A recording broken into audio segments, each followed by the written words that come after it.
Hello guys, आज हम पढ़ेंगे न्यायपालिका। न्यायपालिका के चैप्टर पढ़ेंगे आज हम न्यायपालिका का चैप्टर पढ़ेंगे। पहले पढ़ेंगे न्यायपालिका। न्यायपालिका का अर्थ, न्यायपालिका क्या है। ठीक है गाइस, पहले हम ये पढ़ेंगे। न्यायपालिका एक संस्था है जो न्याय करती है। न्यायपालिका सरकार का तीसरा अंग है जिसका काम है न्याय करना। ठीक है गाइस, मतलब कि न्यायपालिका एक संस्था है जो न्याय करती है और न्यायपालिका सरकार का तीसरा अंग है जिसका काम होता है न्याय करना। न्यायपालिका की आवश्यकता क्या है, मतलब कि हमें न्यायपालिका की आवश्यकता क्या है। ठीक है, न्यायपालिका एक संस्था होती है जो न्याय करती है, इसलिए इसकी आवश्यकता होती है। केंद्र और राज्य के बीच संघर्ष और विवाद का समाधान करती है, संविधान की व्याख्या करती है, संविधान की रक्षा करती है। ठीक है, मतलब कि जो हमारा न्यायपालिका है वह केंद्र और राज्य के बीच के संघर्ष के विवाद को कम करती है और संविधान की व्याख्या करती है और संविधान की रक्षा करती है। ठीक है, भारत का सर्वोच्च न्यायालय, ठीक है, इसके फैसले में सभी अदालतों को वो मान्य होता है, मतलब कि जो उसका फैसला होगा सभी अदालतों को मानना होगा। यह उच्च न्यायालय के न्यायाधीशों का दावा दला सकती है। ठीक है, यह किसी भी अदालतों का मुकदमा अपने पास मंगवा सकती है, मतलब कि किसी भी अदालतों का मुकदमा अपने पास मंगवा सकती है। यह किसी भी एक उच्च न्यायालय में चला रहे मुकदमे को दूसरे उच्च न्यायालय में भिजवा सकती है, मतलब कि जो किसी भी उच्च न्यायालय में चल रहे मुकदमे को वह दूसरे उच्च न्यायालय में भिजवा सकती है। ठीक है, आइए पढ़ते हैं। अब पढ़ेंगे उच्च न्यायालय। नीचे अदालतों के फैसलों पर की गई अपील सुनवाई कर सकती है, मतलब नीचे अदालतों की जो फैसले की अपील है उनकी सुनवाई कर सकती है। मौलिक अधिकार को करने के लिए रीट जारी कर सकती है, मतलब मौलिक अधिकार के भले के लिए रीट जारी कर सकती है और राज्य के क्षेत्र अधिकार में आने वाले मुकदमों का निपटारा कर सकता है और अपने अधीनस्थ अदालतों का सर्वेक्षण और नियंत्रण कर सकता है। जिला अदालत, जिले में दयाल मुकदमे की सुनवाई, मतलब कि जिले में दायरा मुकदमे की सुनवाई करता है। ठीक है, नीचे अदालतों के फैसलों पर की गई अपील की सुनवाई करता है और गंभीर किस्म के आपराधिक मामलों पर फैसले देता है। ठीक है, अब पढ़ेंगे आस्तीन अदालतें। फौजी और दीवानी किस्म की मुकदमों पर विचार करती है। ठीक है, मतलब कि जो फौजी और दीवानी किस्म के मामले होते हैं उस पर उनका विचार करती है। जैसे कि सबसे उच्च न्यायालय एक होता है, उच्च न्यायालय 25 है, मतलब उच्चतम न्यायालय तो एक ही है पर उच्च न्यायालय 25 है और जिला न्यायालय प्रत्येक जिले में 672 हैं और ग्राम पंचायत ग्राम स्तर पर होती हैं। ठीक है, अब पढ़ते हैं न्यायालय की स्वतंत्रता कैसे सुनिश्चित की जाती है, मतलब न्यायालय की स्वतंत्रता कैसे सुनिश्चित की जा सकती है। विधायिका और कार्यपालिका न्यायपालिका के फैसलों में हस्तक्षेप न करे। सरकार का कोई भी अंग न्यायालय के कार्य और फैसलों में दखल न दे।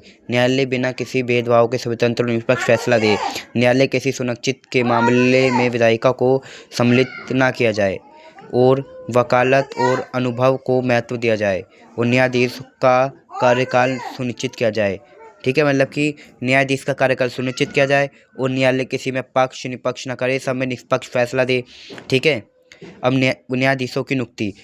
भारत के मुख्य न्यायाधीशों की नियुक्ति के मामलों में वर्षों से परंपरा बन गई है कि सर्वोच्च न्यायालय के सबसे वरिष्ठ न्यायाधीश को ही इस पद पर नियुक्त किया जाएगा। जैसे कि 1973 में 30 वरिष्ठ न्यायाधीश के छोड़कर न्यायमूर्ति ए रे को भारत का मुख्य न्यायाधीश नियुक्त किया गया और 1975 में न्यायमूर्ति H.A. खान छोड़कर M.H. बेग की नियुक्ति की गई और सर्वोच्च न्यायालय और उच्च न्यायालय के अन्य न्यायाधीशों की नियुक्ति राष्ट्रपति द्वारा मुख्य न्यायाधीश की सलाह से करता है। न्यायाधीशों के पद को कैसे हटाया जा सकता है, मतलब कि जो न्यायाधीश हैं उन्हें पद से कैसे हटाया जा सकता है। न्यायाधीशों को उनके पद से हटाने की प्रक्रिया काफ़ी कठिन है।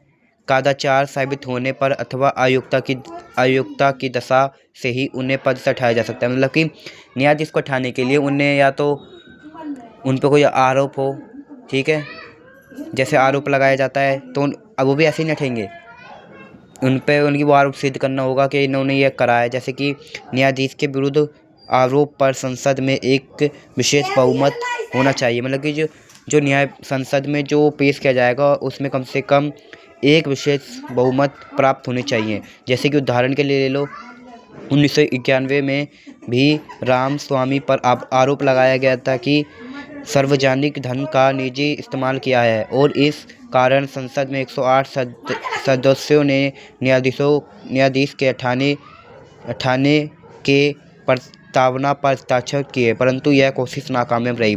भारत के सर्वोच्च न्यायालय का क्षेत्र भारत में जो सर्वोच्च न्यायालय का क्षेत्र अधिकार क्या है? यह मौलिक संघ और राज्य के बीच तथा विभिन्न राज्यों के आपसी विवादों का निपटारा करता है और असली दीवानी, फौजी तथा संवैधानिक सवालों से जुड़े अधीनस्थ न्यायालयों के मुकदमों की अपील पर सुनवाई करता है। सलाहकार जनहित के मामले तथा कानून के मामले पर राष्ट्रपति को सलाह देना। रीट के मौलिक अधिकार की रक्षा करना, बंदी प्रत्यक्षीकरण, परमादेश, निषेधादेश, उत्तरदेश, लेख तथा अधिपरीक्षा जारी करने का अधिकार। जन याचिका PLI भारतीय कानून सार्वजनिक हित की रक्षा के लिए मुकदमे का प्रावधान है। इसमें यह आवश्यकता नहीं है कि पीड़ित पक्ष स्वयं अदालत में जाए। यह किसी भी नागरिक या स्वयं न्यायालय द्वारा पीड़ित के पक्ष में दायरा किया जा सकता है। मतलब कि इसमें ज़रूरी नहीं है कि जो इंसान मतलब कि जो व्यक्ति पीड़ित है कि वो व्यक्ति ना ले जाए, उनकी जगह कोई और व्यक्ति जा सकता है। ठीक है। जन याचिका की सकारात्मक पक्ष, गरीब को न्याय मिल सके, न्यायालय को लोकतंत्र बनाए और कार्यपालिका में उत्तरदायी बनाने पर विवश किया, चुनाव प्रणाली को भी स्वतंत्र और निष्पक्ष बनाने के लिए किया। और जो जन याचिका की नकारात्मक पक्ष है, न्यायालय पर कार्य का बोझ बढ़ा, न्यायालय प्रक्रिया में विधायिका, कार्यपालिका, न्यायपालिका के कार्य के माध्यम का फर्क धुंधला हो गया, न्यायालय और समस्या में उलझन हो गई जिसमें कार्यालय को सुलझाना चाहिए। और न्यायालय और अधिकार, कोई रीट जैसे बंदी प्रत्यक्षीकरण, परमादेश आदि जारी करके मौलिक अधिकारों को पुनः स्थापित कर सकता है। सर्वोच्च न्यायालय किसी कानून को गैर संवैधानिक घोषणा करे उसे लागू होने से रोक सकता है। न्यायालय पुनरावलोकन का मतलब होता है कि सर्वोच्च न्यायालय किसी भी कानून संवैधानिक की जांच कर सकता है और अगर वह संविधान के प्रावधानों के विपरीत हो तो न्यायालय उसे और गैर संवैधानिक घोषित कर सकता है। न्यायालय और संसद,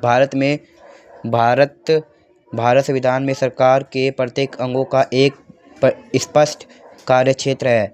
इस विभाजन के मजबूत संसद एवं न्यायालय तथा कार्यालय तथा न्यायालय के बीच टकराव भारतीय राजनीति की विशेषता रही है। जैसे कि संपत्ति का अधिकार, संसद की संविधान को संशोधन करने की शक्तियों में संबंध, इसके द्वारा मौलिक अधिकार के सीमित किया जा सके, और विवारक बंदी कानून, नौकरी में संरक्षण संबंधी कानून,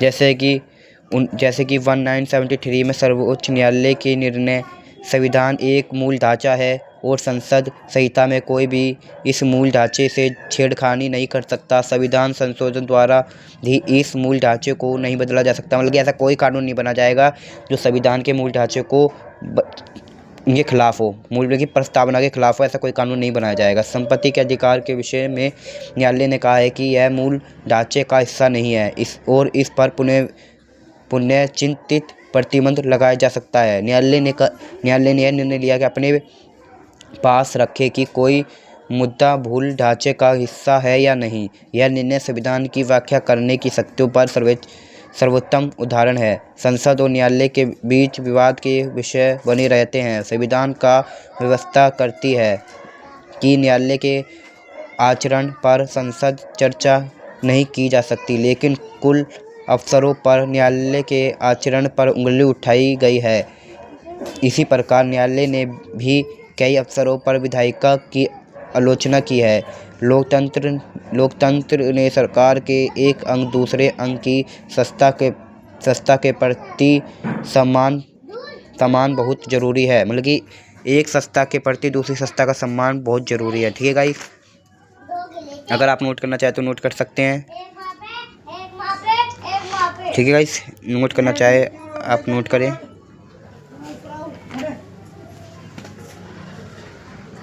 ठीक है गाइस, जैसे कि हमारा ये चैप्टर पूरा हुआ।